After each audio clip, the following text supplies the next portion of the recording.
జై భీమ్ జై సంవిధాన్ కార్యక్రమంలో భాగంగా డోర్నకల్ మండలంలోని రాముతండ, అమ్మపాలెం, బంజర గ్రామాలలో పాదయాత్ర నిర్వహించారు.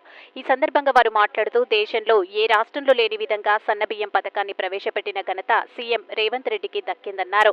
సన్నబియ్యం పథకంలో కేంద్ర ప్రభుత్వం వాటా ఉందని బీజేపీ నాయకులు గగ్గోలు పెడుతున్నారని, మరి బీజేపీ ప్రభుత్వం ఉన్న రాష్ట్రాల్లో సన్నబియ్యం పథకం ఎందుకు ప్రవేశపెట్టడం లేదని ప్రశ్నించారు.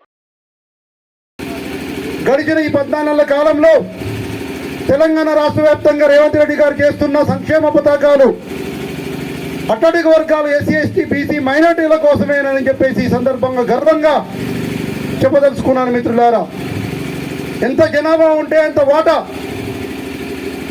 62% జనాభా ఉన్న బీసీలకు 42% రిజర్వేషన్లు విద్యా ఉద్యోగ అవకాశాల్లోనూ రాజకీయ రంగాల్లోనూ, అదేవిధంగా గత 30 సంవత్సరాల కాలంగా మందాకృష్ణ మాదిగను చేస్తున్న ఎంఆర్పిఎస్ సంస్థను స్థాపించి చేస్తున్నటువంటి పోరాట పటిమను స్ఫూర్తిగా తీసుకొని ఈనాడు ఎస్సీ వర్గీకరణ, అదేవిధంగా ప్రపంచంలో ఎవరు గుర్తించని విధంగా ఆదిమ జాతి అయినటువంటి మన గిరిజన లంబాడాలను గుర్తించే విధంగా వారికి ఒక అధికార భాష ఉండాలని చెప్పేసి ఈనాడు గోరుబోని భాషను అసెంబ్లీలో తీర్మానం చేసి కేంద్రానికి పంపించడం జరిగింది.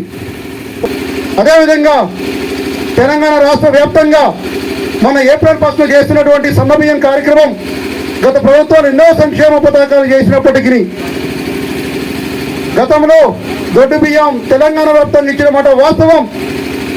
దేశంలోని కొన్ని రాష్ట్రాలలో, ఛత్తీస్గఢ్ లాంటి మధ్యప్రదేశ్ రాష్ట్రాల్లో బీజేపీ ప్రభుత్వం ఉన్నప్పటికీ అక్కడ ఎందుకు సన్నబియ్యం ఇవ్వట్లేదో ఒకసారి ఆలోచన చేయాలి మిత్రులందరూ.